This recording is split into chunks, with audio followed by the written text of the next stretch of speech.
go. So, oh, Karen, where's your speaker? We're going to start.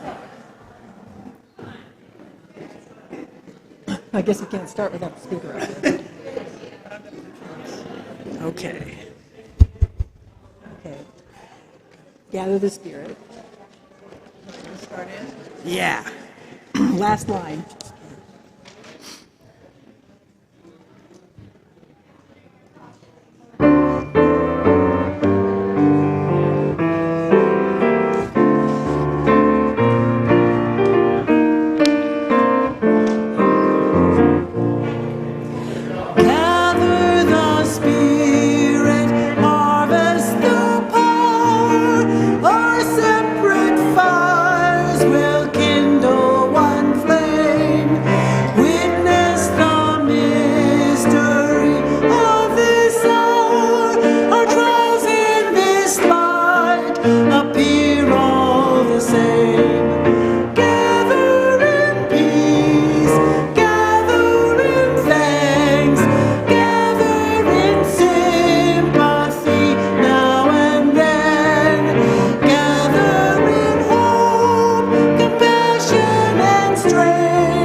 Hello, I'm Karen Dorn-Steele, today's lay leader, and I welcome you to the Unitarian Universalist Church of Spokane, where we join together to create a nourishing, liberal religious home with a mission to champion justice, diversity, and environmental stewardship in the wider world, or as we say in short, create community, find meaning, and work for justice. We're glad to have you with us. UUCS is a welcoming congregation, and we appreciate your unique beliefs, backgrounds, and differences. If you're one of our longtime members, or you've been here only a short time, or if you're joining us today for the very first time, we're delighted to have you with us. We're also pleased to have you attending remotely. Joining us as guest speaker today is Dr. Patrick McCormick, an ethics and religious studies professor out of the Jesuit tradition at Gonzaga University, and also a leader in 350 Spokane, the climate change activist group. Please join me this morning in welcoming him.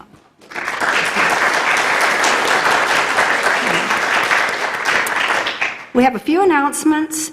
We're going to have an early Thanksgiving potluck this month. You're invited to gather in the Friendship Hall on Sunday, November 21st at 12:30. The turkey will be provided, with each of you bringing your favorite side dish, so watch for more information in the Sun. Also, a young man apparently lost a backpack during the first service, so if any of you see a green backpack somewhere in the church, please let us know. Also, continuing our emphasis this month on climate change, Please pay attention to our meaningful movie for November. Youth v. Gov is the story of the lawsuit that was filed in 2015 by 21 young people against the U.S. government for creating the climate crisis they will inherit. We'll show the 2-hour-long film on November 17th via Zoom, followed by a discussion with local activists. Again, look for more information in the Sun. And I'd now like to introduce Jean Larson for our volunteer fair, who is going to talk to you about some team opportunities in our church.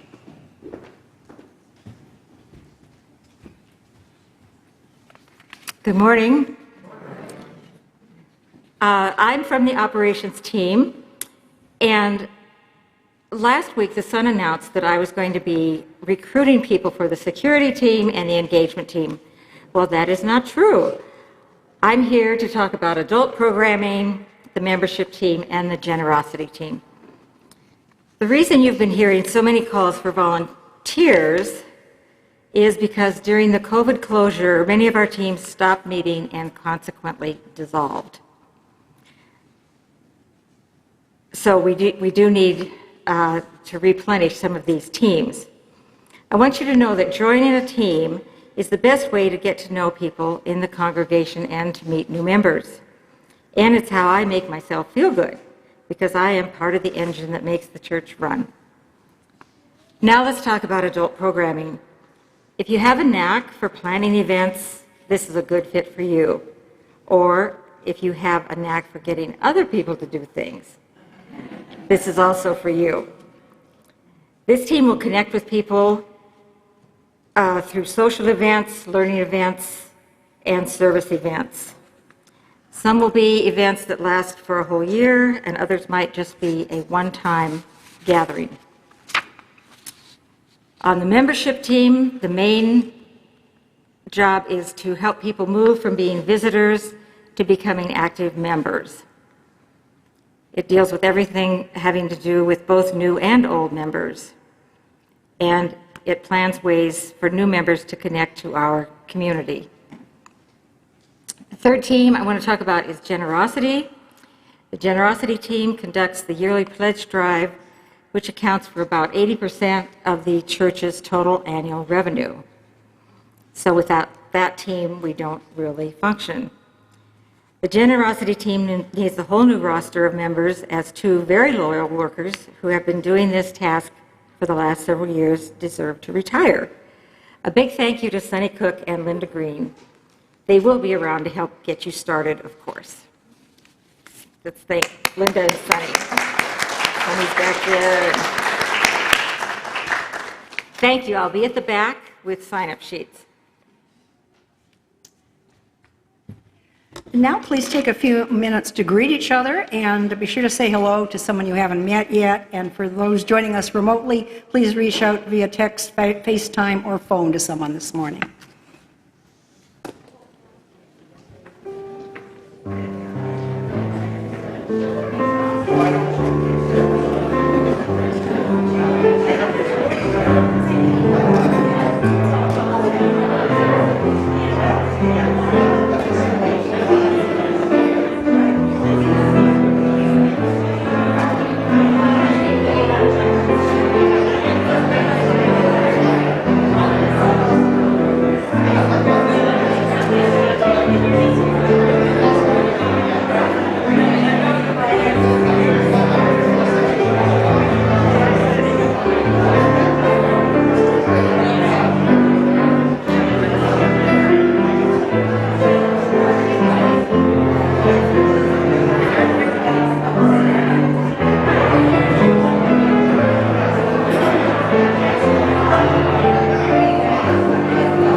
We can continue this after the service. Glad to see so many people engaging. We now turn from our informal greetings to formally begin our service by lighting our chalice, the symbol of Unitarian Universalism, the symbol of our unity and solidarity, of our openness and inclusion, of our community and individual uniqueness. May this small flame be our offering of warmth to those who are cold and alone, and a light to those in darkness. May it be a flame that ignites justice in our world, and a beacon of hope to those in need. And may it reflect at least a spark of truth whenever truth has been lost, and cast a heavy shadow of doubt, healthy shadow of doubt rather, where it has been found. This June, as spring turned to summer, I began reading a novel recommended as an urgent warning on climate change, The Ministry for the Future by Kim Stanley Robinson. It begins ominously when a searing heat dome settles over India. The sun blazed like an atomic bomb, Stanley writes. The heat was palpable like a slap to the face. As the electric grid fails and the AC cuts off, the old and the very young begin to die. Crowds flock to lakes to immerse themselves. When the heat dome runs its course, everyone in the water is dead. 20 million people have succumbed, and the time of troubles has begun. That was science fiction. Then came reality a week later. On June 20th, a massive heat dome arrived here in the Pacific Northwest from a tropical depression near Micronesia. On June 23rd, according to a New Yorker article, Jennifer Vines, the lead health officer for the counties surrounding Portland, predicted life-threatening heat in a region where 20% of households lack air conditioning. She warned that people could literally bake in their skins. After temperatures soared to 112 degrees in Portland, 96 people died. In Washington, 95 died. Some scientists say the real death toll may be 3 times higher. 300 miles north, my Canadian son-in-law's mother nearly became a casualty of the same heat dome. She lives alone in a non-air-conditioned apartment near Vancouver, BC. As local temperatures soared to 120 degrees, her sister grew worried about her. She arrived at her apartment to find her unconscious. She was rushed to the hospital, narrowly surviving death from acute heat stress. We've recently heard, and we'll hear more today, about a scientific panel warning us of a code red for humanity if we don't act. Over the last weekend, President Joe Biden and other world leaders have been meeting in Scotland to address this existential threat to humanity, the subject of today's sermon by Dr. McCormick.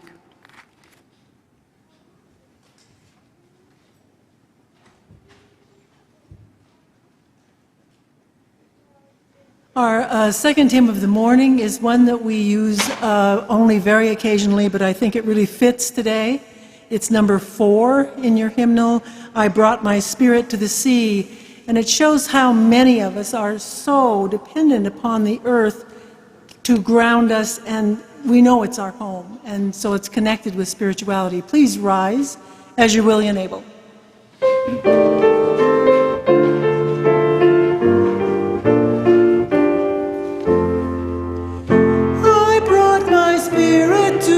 Sea.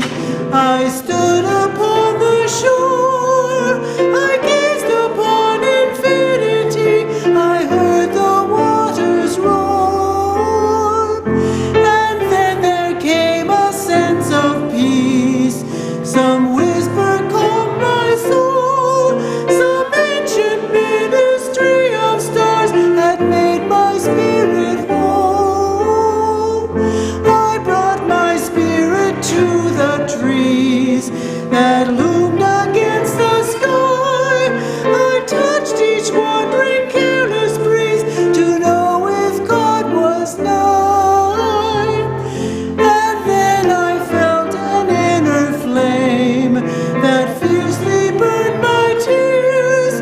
Upright I rose on bended knee to meet the asking ears.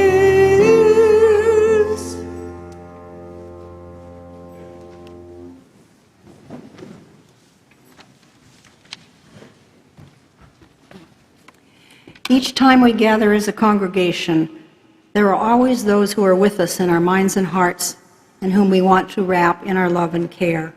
We kindle a candle this morning for them. Please hold Nancy's hand in your caring thoughts, as her brother passed away on November 2nd from a lingering illness. Also in our thoughts, hope for success at the UN climate talks, and our sympathies to those already suffering from a warmer earth, who are contending with floods, tornadoes, firestorms, and brutal heat. Let us share a moment in silence, embracing others who are here in our hearts this morning. You are welcome to say their names aloud as you are willing. Those named aloud and those remembered in the silence we hold in our community of compassion.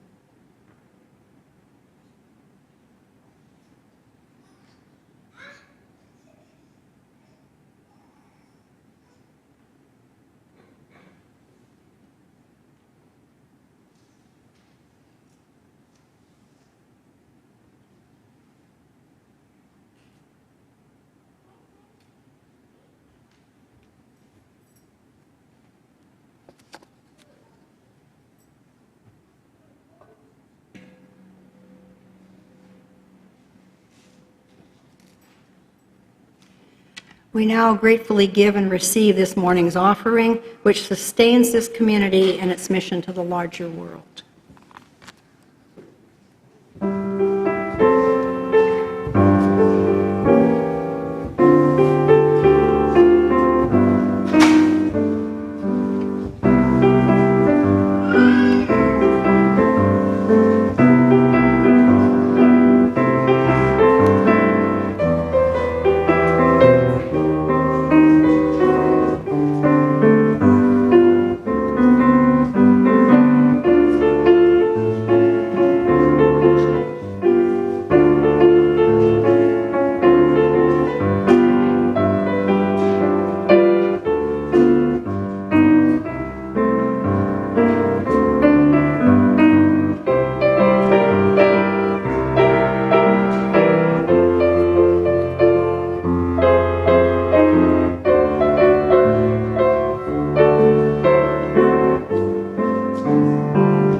Good morning. I'd like to invite all of the children and the children at heart up to the front because we have our special guest today. Bun Bun is back. Hi, Bun Bun. You guys give him a little wave. Thank you, Jude. All right, well, it's been a while since we've seen Bun Bun. And I remember that last time he was telling us about that conflict in his school about pizza toppings. So, Bun Bun, did you ever end up trying olives and pineapple on your pizza? You did. How was it? He said it was just okay. What's the great thing about pizza is that you can kind of mix and match until you find the combination that's right for you. Do any of you have a favorite combination? What's yours, Jude? Just cheese. How many of you like just cheese? Raise your hand if you like just cheese. There's a couple of you. All right. Well, what else is new at school, Bun Bun? Oh, more conflict in the lunchroom? Don't tell me it's about chocolate milk versus apple juice this time. Okay, well, then what is it? Oh, it's too bad. Bun Bun said that there's this green bin in his cafeteria that's for food scraps, but some bunnies are just dumping their entire lunch into it, and that's making other bunnies say some pretty scary things about, what was it? Climate juice? Are you sure? I'm not sure what climate juice is. Can you explain it to me? Oh, I think you mean climate justice. Okay, climate justice. That's a phrase that we use when we're talking about how the things that we do on our earth impact everything and everyone on it, but make life especially difficult for people who might already be having a hard time. Take the salmon here in Washington, for example. Humans have built dams to control where the water goes and to create electricity, and that's pretty cool because it keeps our homes warm, it gives us light so that we can read late at night, but it makes the salmon have a really hard time getting to where they need to go, and it also makes things really difficult for Native American groups who've used their salmon for cultural practices for years. They're having a hard time too.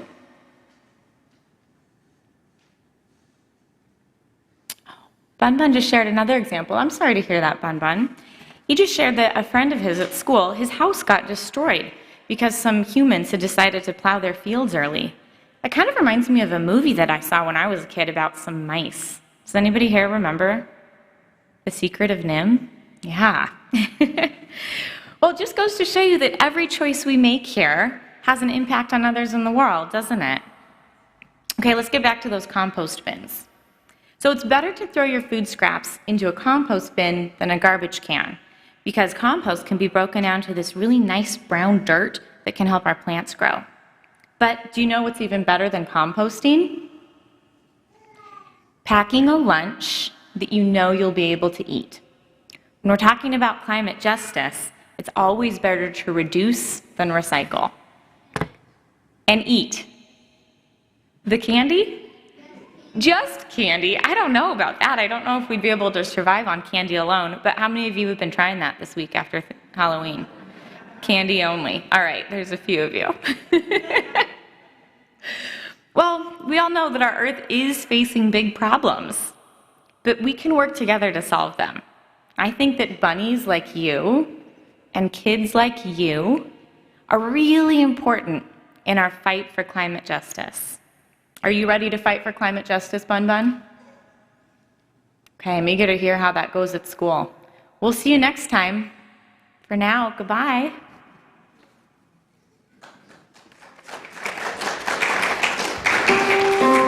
And now please join me in singing our children out.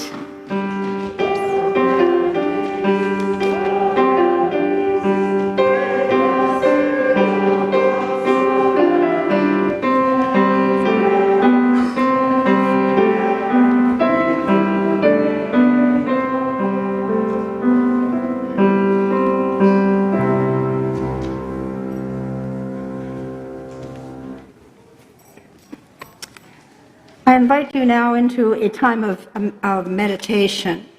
Adjust your position so that you're comfortable.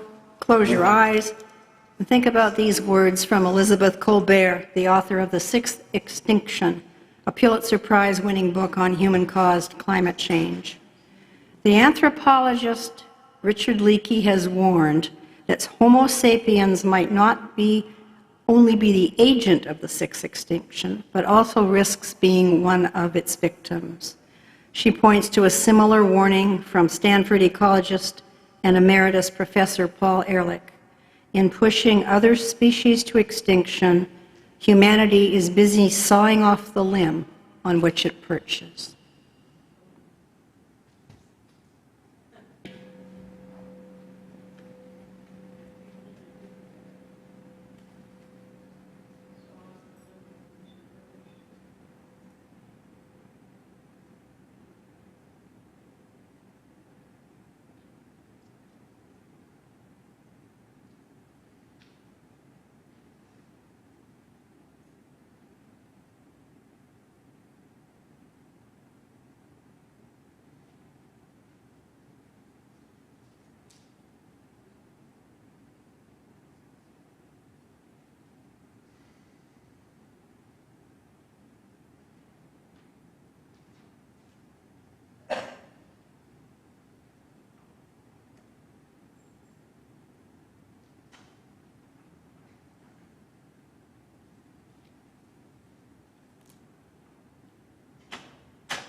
Good morning.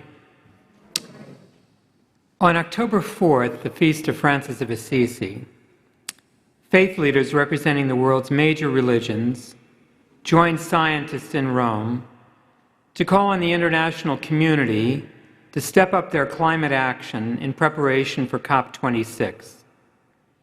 These faith leaders represent an estimated 84% of the world's people of faith and come from the main Christian denominations, the two branches of Islam, Sunni and Shia, Judaism, Hinduism, Sikhism, Buddhism, Confucianism, Taoism, Zoroastrianism, and Jainism. And this is what they wrote. Today, after months of dialogue between faith leaders and scientists, we come together united to raise awareness of the unprecedented challenges threatening our beautiful and common home. Our faiths and spiritualities teach a duty to care for the human family and the environment in which we live, for we are deeply interdependent with each other and with the natural world.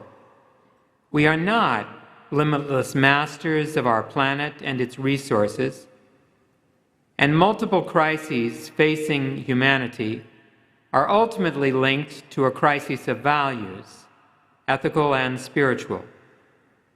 We believe that we are caretakers of the natural environment with a vocation to care for future generations and an obligation to cooperate in the healing of the planet. We must address these challenges using the knowledge of science and the wisdom of religion. We need a framework and hope for courage, but we also need to change the narrative of development. The world is called to achieve net zero carbon emissions as soon as possible, with wealthier countries taking the lead in reducing their own emissions and financing emission reductions from poorer countries. All governments must adopt a trajectory that will limit the global average temperature rise to 1.5 degrees above the pre-industrial levels. We beg those nations with the greatest responsibility and present capacity to provide substantial financial support to vulnerable countries and to agree to new targets, enabling them to become climate resilient and to adapt to new and address climate and to adapt to and address the climate challenge. The rights of indigenous people and local communities must be given special attention.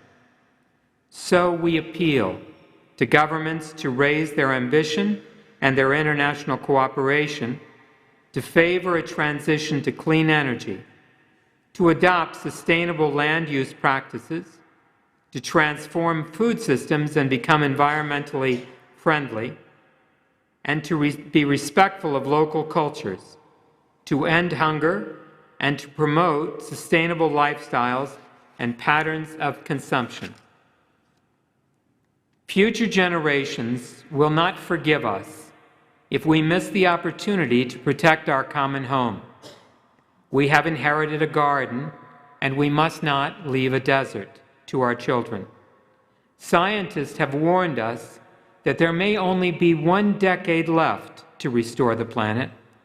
We plead with the international community gathered at COP26 to take speedy, responsible, and shared action to safeguard, restore, and heal our wounded humanity and home entrusted to our stewardship. We appeal to everyone to join us in this common journey.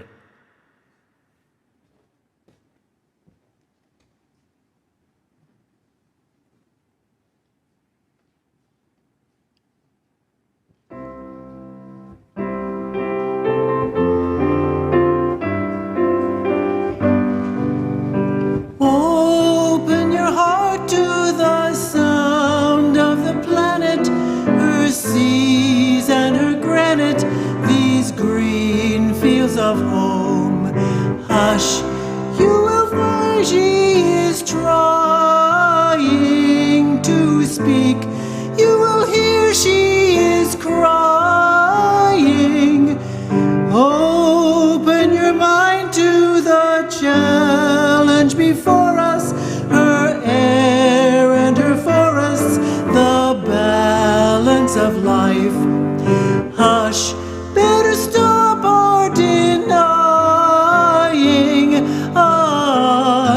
something beautiful's dying. So please open your heart to the sound of the planet, her seas and her granite, these green fields of home. Hush, you will hear she is trying to speak. You will hear she is crying. Open your hand to the work of reclaiming the sacred we're naming, the power within. Honor the ones come before us, and yes, learn to sing as a chorus. Open your heart to the song of the planet, her seas and her granite, these green fields of home. Hush, it's to us she is trying to speak. Will we hear she is crying through me and through you?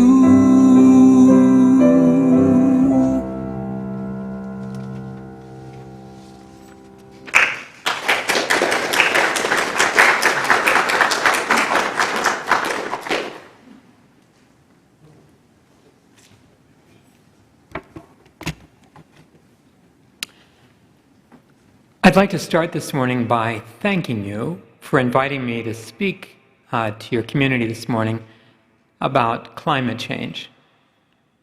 I think that's a pretty extraordinary act of generosity on your part, and I would like to thank you for that. I think talking about climate change evokes all kinds of responses in us, mainly because the news is so bad and the challenge is so big that oftentimes our response to it is that we distance ourselves from it and don't want to hear more about it.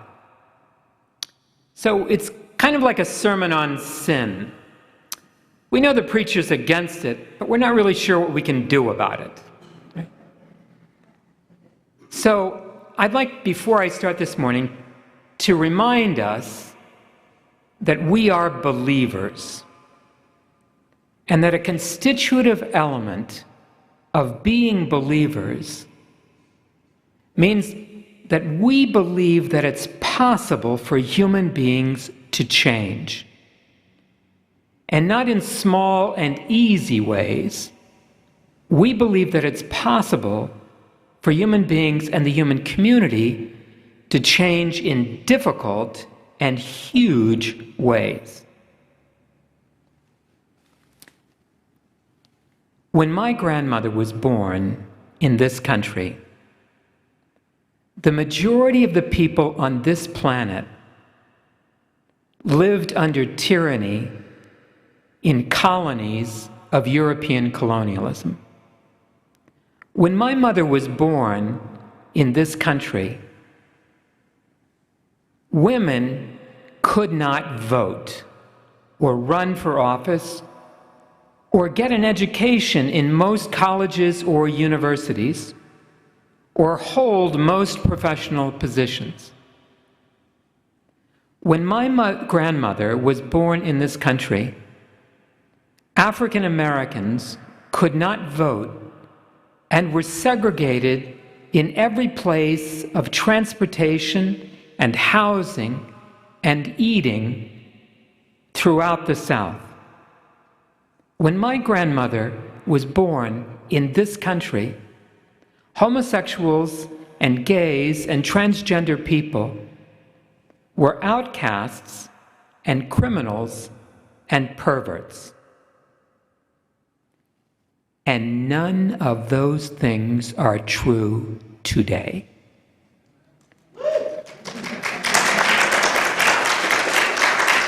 And all of those things changed because small groups of people formed larger groups of people who petitioned their government, who demonstrated and protested and wrote letters and who leaned in until their government, their nation, changed its laws, its structures, its institutions. The crisis facing us with climate change is huge and difficult, but it is not our first, and it will not be our last. So as daunting as the news is about climate change, we need to remember that we are believers and that we have a fundamental faith in both the grace of the divine and the compassion and changeability of the human heart. And so with that in mind, I'd like to address this issue. Code Red: Why and how to address climate change from a faith perspective. What does the science tell us? As we heard this morning, on August 6th, Working Group 1 of the Intergovernmental Panel on Climate Change released its 6th assessment report, entitled Climate Change 2021, The Physical Science Basis. UN Secretary General Antonio Guterres called the report a code red for humanity on climate change, arguing that the alarm bells are deafening and that the evidence is irrefutable. Greenhouse gas emissions are choking our planet and placing billions of people in danger. Global heating is affecting every region on Earth, with many of the changes becoming irreversible for centuries or millennia. We must act decisively now to avert a climate catastrophe. The report, as you probably know, is 3,000 pages long, so I've broken it into a slideshow. No. Let me offer you 3 insights from this really brief document. I want to focus on the present moment today, I want to focus on the coming moment tomorrow, and I want to focus on what we can do about it and what is our choice today. This report claims, argues, shows that it is now unequivocal, which for scientists means it's the truth, that we humans have already pumped enough greenhouse gases into the atmosphere to unleash rapid and massive changes that are already occurring in the climate everywhere. Changes unprecedented for centuries or millennia, and changes in the ocean, in the ice sheets, in the global sea levels that will not be reversed for hundreds or thousands of years. It is also clear that the current increases in both the severity and the number of heat waves, heavy precipitation, wildfires, droughts, and tropical cyclones, as well as melting glaciers and rising sea levels, can more certainly be attributed to a human-caused climate crisis. And what can we expect tomorrow? The greenhouse gases that are already in the atmosphere will continue to warm the Earth's climate in the next 3 decades, no matter what we do, and will exceed the global warming of 1.5 degrees centigrade or 2 degrees centigrade in this century or in the lifetime of my grandson, unless we make deep cuts in greenhouse emissions in the coming decades. 3 major harms of this continued warming will include: 1, our global water cycle will be knocked off kilter, increasing the severity and frequency of both flooding and storms and droughts and famines. I mean, honestly, we're already at a point where they've run out of letters in the alphabet for the annual hurricanes coming out of the Caribbean. Second, our oceans and forests will become less able to absorb the carbon flooding into our atmosphere and may switch from being carbon sinks to being carbon pumps or sources. So the land and the forest and the oceans that have been absorbing so much of the carbon introduced by the industrial age are going to reach a tipping point, and they're either going to stop being able to suck up this carbon, or they're going to start spitting it back into the air. As a result of all of this, third, multiple factors are going to trigger other changes that feed climate change, making it more likely that we will have ice sheet collapse, abrupt ocean circulation changes, as well as some compound extreme events and even substantially greater warming than we're currently expecting. In other words, you already knew that 30 children at a birthday party for 6-year-olds was going to be a bad idea, but then one of the mothers brought ice cream. And then you had a whole cascade of effects the scientists weren't expecting. This code red warning from the world scientists means that we have to stop heating the climate by cutting cumulative CO2 and other greenhouse gas emissions to net zero, and that we have to do this now. That's the bad news. But in this 3,000-page document, there is good news as well. And the good news is this. The scientists absolutely believe that we can stop heating the planet and get to net zero. That we have the resources and the opportunity to get us to net zero in ways that will avert the worst of this unfolding climate crisis.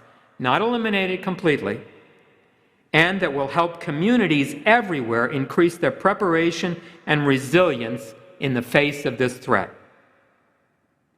The second thing that they state very clearly in this document is that today and every tomorrow for the next 2 decades offers us a chance to make a huge difference in what happens with this climate crisis. Okay? That means that effectively we are standing with the feminists in 1919. We are standing with the civil rights activists in 1950. We are in Churchill's London in 1940. This generation has an opportunity to do something that no generation before us has done, and that no generation after us will ever be able to do. We are in an extraordinary position. And third, every choice we make in this unprecedented moment will have an enormous effect on the future. The scientists lay out 5 paths in front of us. One of those paths is where we do little or nothing to address the problem. And one of those paths, we take extraordinary but possible measures. And in 20 years, the difference between those 2 paths will be so great that it will radically change the lives of our children. We are standing in a place where we can actually, literally, choose the future of the human race, like no generation that has ever come before us has had the chance to do. Which means that this 3,000-page document is full of warning and danger, but it is also full of hope and opportunity. And what does our faith tell us? 2 months after the scientists released their 3,000-page document, those 40 religious leaders in Rome released a 2-page document, because with their experience of giving sermons, they knew that nobody was going to sit up for a 3,000-page homily. And what did they say in that document? They said some of the same things that the scientists said. Okay? They said that it was important that they raise awareness of the unprecedented challenges threatening both humanity and our beautiful common home. And like the scientists, they called on believers everywhere to do 3 things. 1, take transformative climate action now, as part of a common response at every level of society, from our households to the houses of Congress, from our communities to our capitals, from our nations to our planet, in our churches, in our clubs, in our schools, everywhere. We must act, and we must act today. Second, we must use both the knowledge of science and the wisdom of religion to address this. Because the climate crisis is not just a scientific crisis, it is a crisis of the heart and the mind and the soul. There is an underlying crisis of values, which the scientists described as a crisis both spiritual and moral. And if we are going to address the climate crisis, we are going to have to change the hearts and minds of the human community. And even more, we are going to have to address the underlying injustices and inequities that have come to produce and inflame this crisis. Indeed, these faith leaders argue that believers must reject the current global narrative of development, one that envisions humanity as an unconnected and limitless master of our planet and of all its resources. We must remember that all of us are deeply interdependent with each other and the natural world, that we are caretakers of the natural environment with a vocation to care for future generations and a moral obligation to cooperate with others in the healing of the planet. But even before these 40 leaders came together last month to offer their appeal to the leaders at COP26, official statements from 11 global faiths, from the Baha'i to the Universalists, and 12 Christian denominations acknowledge climate change as real, as ongoing, and human-caused, as posing a catastrophic threat to billions of humans, countless other species, and the very foundations of modern civilization.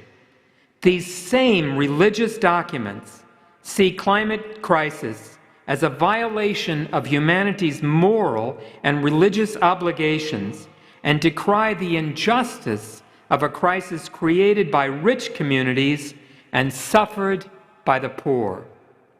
These same religious documents express a shared belief that the universe and all beings within it are sacred, that the earth, our home and our mother, is a holy, vibrant, and harmonious community into which humanity is woven as an integral part, upon which we depend for our lives, our health, and our future, and for which we have a special and sacred calling to tend and care. And these religious documents go on to diagnose the underlying spiritual causes for the climate crisis in a short-sighted and insatiable hunger for wealth and power, and a callous indifference to the suffering of billions harmed by this crisis, and call for a spiritual and moral transformation on the personal and societal levels. Still, these religious statements, just like the 3,000-page document from the IPCC, express a common faith in both divine grace and compassion and in humanity's capacity to acknowledge its errors and to come together to address the injustice and the harms of climate change. And so they urge their members to collaborate with other believers and with all people of goodwill in local, national, and global efforts to address climate change. So the scientists and the religious leaders believe on the same thing on both sides of the equation. They believe we are facing a real threat to our community that we have caused and that poses a radical threat that demands action on our behalf. And they believe we can do it. They believe we have the resources and that if we take the action now, we can make an extraordinary difference in the future. That's the scientist and the religious leader saying the same thing. Now the question is, how? So, I made you a list. I made you a list of 9 things we can do. And it's only in the 9th thing that we're going to get to those concrete little things that the individual can do, because my main argument today is we cannot act alone. We have to act together. And the path of acting alone is folly, and that we have to choose a different path. So, first of the 9, we absolutely have to reject shame and perfectionism. We cannot let the better be the enemy of the good. We must refuse to judge or to be judged by others. At the very start of our journey, we must reject the idea that you or I can or should do everything. We cannot. Or that individual acts alone will solve this problem. They will not. Corporate interests opposing efforts to address the climate crisis desperately want us to believe that individual consumers can and must solve this crisis. That is nonsense. The climate crisis is not primarily an individual problem. It is an institutional and an international problem, and solving it requires changing structures, policies, laws, and treaties. We can do things as individuals, many things, but the heavy lifting has to be done on the institutional, on the corporate, and the international level. So while I will suggest some things we can do as individuals, the first thing we need to do is recognize that we cannot solve this crisis as individuals. This means we should not obsess about being perfect environmentalists. We will drive cars. We will heat our homes. We will ride in planes. We will eat meat and dairy. That does not mean we are not trying to address the climate crisis, and it does not mean we should judge ourselves or each other for our imperfect responses to this crisis. Nor does it mean that our imperfect half measures are not doing important good. Riding to work 1 or 2 days a week on public transportation, going meatless a few meals each week, getting an electric vehicle, all of these are good things, and they do make a difference, and we should not shame ourselves or each other for not being perfect. Second, join an effective group. Margaret Mead once said, "Never doubt that a small group of thoughtful, committed citizens can change the world. Indeed, it is the only way that ever has." Let me amend Professor Mead's statements. Never doubt that a small group of quirky, flawed, imperfect individuals can change the world. Because, in fact, it is only quirky, flawed, and sinful human beings who have ever changed the world. And as Ben Franklin once said, we must all hang together, or we shall certainly hang separately. We must stop acting just as individuals. We must stop pretending we are alone in this. This is what corporate interests want us to think.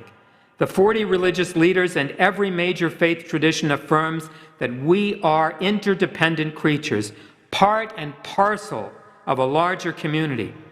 Forgetting that interdependence is what got us into this crisis.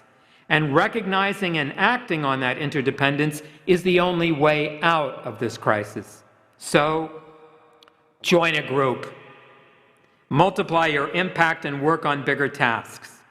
Get support, encouragement, ideas, skills, and direction by belonging to a climate crisis group. Divide the long list of tasks before us by assigning different roles to members and committees, and benefit from the skills, contributions, and expertise of others. Find your niche and focus on what you do best and make a better, more rewarding and sustainable contribution to the effort. And join with other people that are also frightened about this. And share your fears and your sadness with them, and find a place where you can speak about this thing to other people. The big work in addressing climate change will be changing institutions, changing structures, and changing laws. And groups are so much better geared to do this work. Groups are also better at long-term goals. They're better at staying the course over the long haul. They provide us with the colleagues we need for this work. So let me suggest 3 for your consideration this morning. 350 Spokane, which I belong to, is a volunteer-run, nonprofit group building an effective movement for climate action in the greater Spokane area, promoting a just transition to 100% fossil-free energy and a low-carbon economy that works for everyone. That's something in Spokane. If you want to work in Washington, the Washington Environmental Council seeks to develop, advocate, and defend policies that ensure environmental progress and justice by centering and amplifying the voices of the most impacted communities. They're in Olympia. If you want to work nationally, Citizens Climate Lobby is an international grassroots environmental group that trains and supports volunteers to build relationships with their elected representatives in order to influence climate policy. They're in D.C. Join something local, join something regional, join something national. These are by no means the only group. Go on Google, you can find 40 groups in 2 minutes. Okay? Third, make a connection.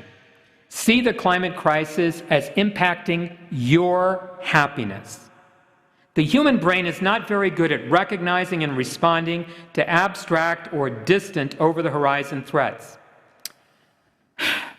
That's why we don't start buying life insurance and saving for pensions until we're in our 40s, when it would do us the most good if we did it in our 20s, okay?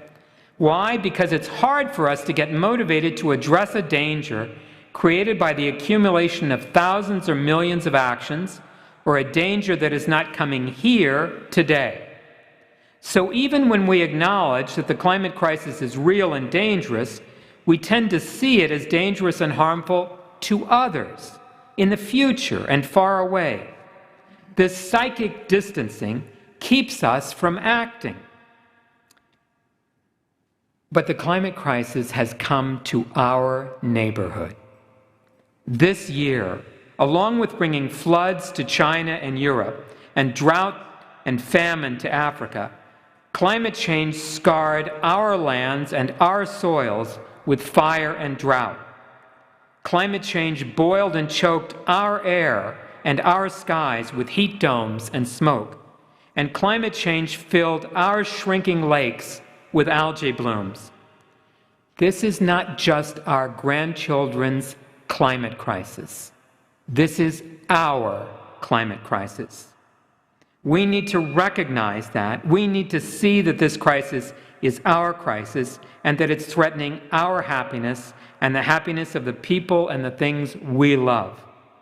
So each of us needs to imagine and recognize the ways in which the climate crisis poses a threat to our happiness. We need to personalize the crisis and to figure out how things or people you love are being harmed by this crisis. Get a picture of that threatened happiness, of a lake or a forest or a child, and carry it with you. Put it in your purse or wallet, and remember, this is why you need to act. This will help us to address the climate crisis, not out of fear or guilt, but out of love and hope. Next, fourth, imagine a better world created by addressing the climate crisis. So much of our energy is projecting images of doom and gloom about what happens if we don't act. But if we do act, it's going to be possible for us to create something of beauty here. Beauty draws us out of ourselves and drives us into action. So we need to take a long, loving look at the world and at the humanity that we can create by addressing climate change. And we need to let the contemplation of that beauty inspire, sustain, and support us. Imagine for a moment a world with more social, economic, and racial justice. Imagine a world with more resilient communities, a world with more livable, walkable communities, a world with healthier diets, a world with less air pollution and disease, a world with cleaner waterways, and so many other goods.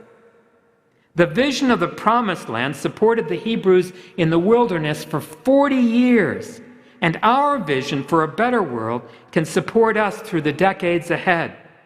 Envisioning a world where we have addressed and overcome the causes and effects of the climate crisis offers us a positive reason to act, acting out of hope and love. Fifth, find an issue, one issue, on the institutional level. The climate crisis will not be solved by personal sacrifice, although I deeply admire environmental martyrs.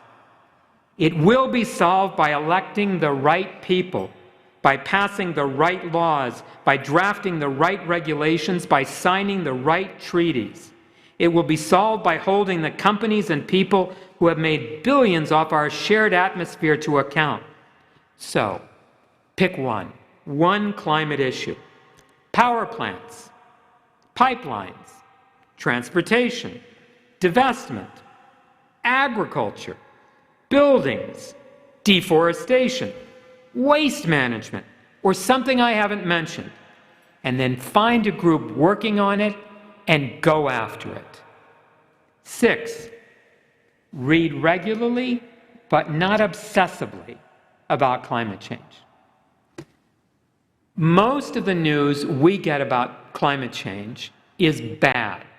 The reason most of the news that we get on the first wave about climate change is bad is because most of the outlets that are telling us about climate change want us to stay connected, and they know that fear and anger and disgust are the best ways to keep us connected to the web or the TV. Unfortunately, the result of that is that we tend to be overwhelmed and paralyzed, and we don't feel that we can do anything. So, develop a diet for reading about climate, and mix good sources of information with good sources of inspiration. Find not only stories about the danger and the threat, but find stories about people coming up with solutions and ideas. By consuming that kind of a diet, we will be able to stay in the struggle for the long haul. Don't just read about it, talk about it. Because we are afraid of conflict, because we don't want to feel bad, because we feel like we don't have the answers to this crisis, and because we are intimidated by the size of the task before it, we do not talk about the climate crisis. And this makes action impossible. If there's something in the family we're not talking about, then there's something in the family we're not going to act on. So first, we have to talk about it. We need to learn to talk about the climate crisis. We need to learn to talk to others about the climate crisis. We need to learn to listen to others talking about the climate crisis. This practice will teach us courage. It will teach us compassion. It will teach us skills at working with one another. So, not today, not every day, not every moment, but regularly, talk to family, talk to friends, talk to colleagues, talk to coworkers, talk to members of your church and clubs, talk to strangers in coffee shops. One fellow in Texas heard a talk by Catherine Hayhoe 2 years ago and decided he was going to start conversations with other people about climate change. And he started to make a list not only of the people he talked to, but of the people they talked to. And in 2 years, he had 10,000 people on his list. Start a conversation until everybody is talking about climate change. 8, speak out. Communicate with politicians, government agencies, corporations, and the general public. In this polarized political environment, many of us have come to believe that trying to talk to other people or trying to talk to politicians who are not on our side about this issue is a waste of time. Oh, what were you going to do with your time anyway? Write letters. Write clear, informed, impassioned, short, and polite letters to your city, to your county, to your state, and your federal representatives. Write them to government agencies and officials, and then write again and again and again. Sign petitions and respond to communications. Call your leaders and politicians. Visit their offices. Attend public meetings of agencies and utilities. Join local demonstrations and make 3 or 4 signs to take with you. Put a sign in your yard. Put a sign in your car. Put a couple in your trunk. Put one in your window. Ask candidates how they will address climate change. Write letters to your local newspaper. Offer to give talks to local churches or in your children's school. And oh yes, vote. And then vote again. And then vote again. I don't mean like on the same election. I'm not asking you to behave like a Chicago Democrat here, okay? Only vote once in any given election. But vote every opportunity that you've got, okay? And then get other people to vote. In most elections, half the people don't vote. Get one of that half. Make your vote count twice. Get one other person to vote. And then get that person to get one other person to vote. These are things we can do. Don't act alone. Act with others. Engage others as much as possible. Try to consume information that's useful and that's inspiration for you. Right? Finally, number 9. Yeah, there are a couple of things we can do as individuals. Okay, so eat fewer animals and more plants, preferably organically, locally, and seasonally grown.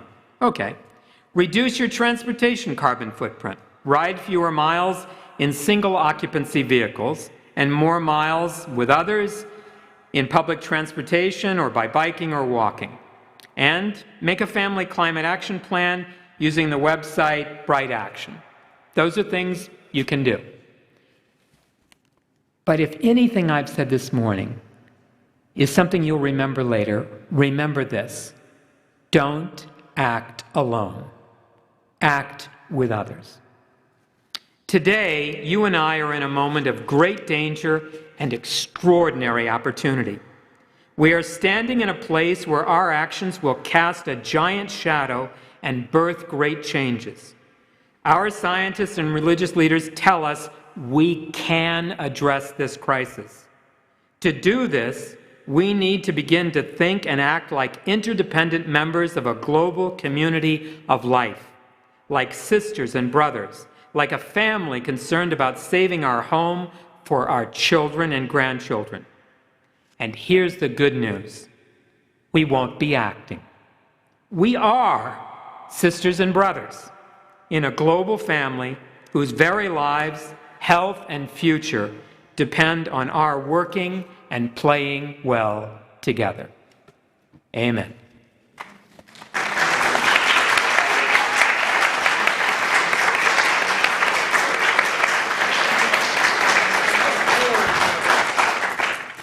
And now I will ask you to rise and sing with robust voices. We're going to do Wake Now My Senses, number 298. We're going to do verses 1, 2, 4, and 5, if you are looking at a hymnal, so we skip third verse. This you can take as an affirmation to move forward.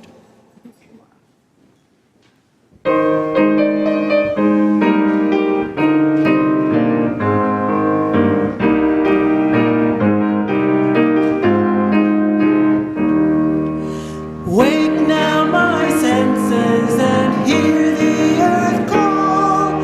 Feel the deep power of being in all. Keep with the web of creation your vow. Giving, receiving, as love shows us how. Wake now my reason, reach out to the new. Join with each pilgrim who quests for the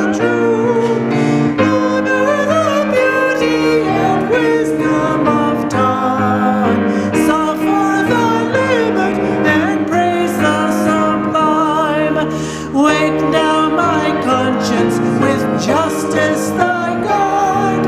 Join with all people whose rights are denied.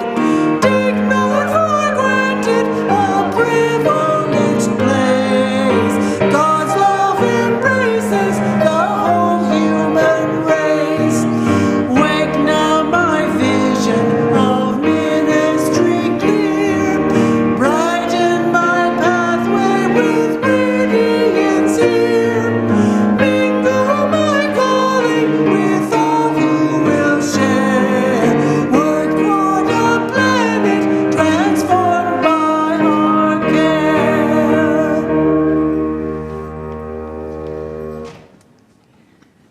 As a coda to Professor McCormick's speech, I invite you to take materials in the back of the room that list the 9 steps towards action he talks about and other things related to this subject.